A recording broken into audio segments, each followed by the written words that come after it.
రేపు జరగబోయే 12 తారీఖు జరగబోయే ఉప ఎన్నికలు పరకాల ఉప ఎన్నికలకు పరకాల ప్రజలకు విజ్ఞప్తి ఒకటి, మన సరైన నాయకుడిని ఎన్నుకొని మన తెలంగాణ సత్తా చాటి చూపాలని చెప్పేసి మన తెలంగాణ పరకాల ప్రజలకు కోరుకుంటున్నాను. ఈరోజు ముఖ్య ఉద్దేశం ఏంటంటే మన తెలంగాణ రాష్ట్ర సమితికి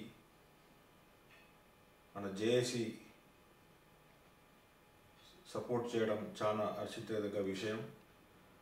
అలాగే మన జేఏసీ నాయకులకి కోదండరామ్ గారికి కానీ, స్వామి గౌడ్ గారు కానీ, శ్రీకాంత్ గౌడ్ గారు కానీ, మరి హైదరాబాద్ నాయకులు శ్రీధర్ గారికి కానీ కృతజ్ఞతలు తెలుపుతున్నాం. మన లండన్ ఎన్ఆర్ఐ టిఆర్ఎస్ సెల్ తరపున కృతజ్ఞతలు తెలుపుతున్నాము. ఈరోజు బీజేపీ నాయకులు వచ్చి పరకాల కాన్స్టిట్యున్సీలో పరకాల నియోజకవర్గంలో ఎన్నికల ప్రచారం చేస్తున్నారు. ఏంటంటే మేము తెలంగాణ తీసుకొస్తామని చెప్పేసి కేసీఆర్ గారికి ఛాలెంజ్ చేస్తున్నారు. మా నాయకుడికి 3 నెలలు తీసుకొస్తారా, 2 నెలలు తీసుకొస్తారా అని చెప్పేసి. మీరు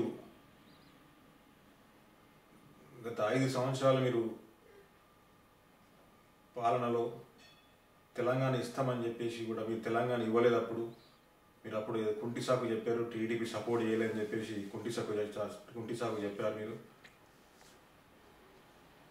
అప్పుడే మీరు ఇచ్చి ఉంటే ప్రజలు మీరు నమ్మేవాళ్ళు. ఇప్పుడు ప్రజలు ఎట్టి పరిస్థితుల్లో మేము బీజేపీ నాయకులు కానీ బీజేపీ వాళ్ళని కానీ నమ్మలేని పరిస్థితి ఉన్నది.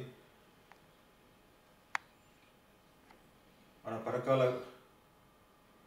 ఎలక్షన్లో బై ఎలక్షన్లో మన టీఆర్ఎస్ క్యాండిడేట్కి భారీ మెజార్టీతో గెలిపించాలని మన పరకాల మన ప్రజలకి మా ఎన్ఆర్ఐ టీఆర్ఎస్ సెల్ తరపున మేము వేడుకుంటున్నాము.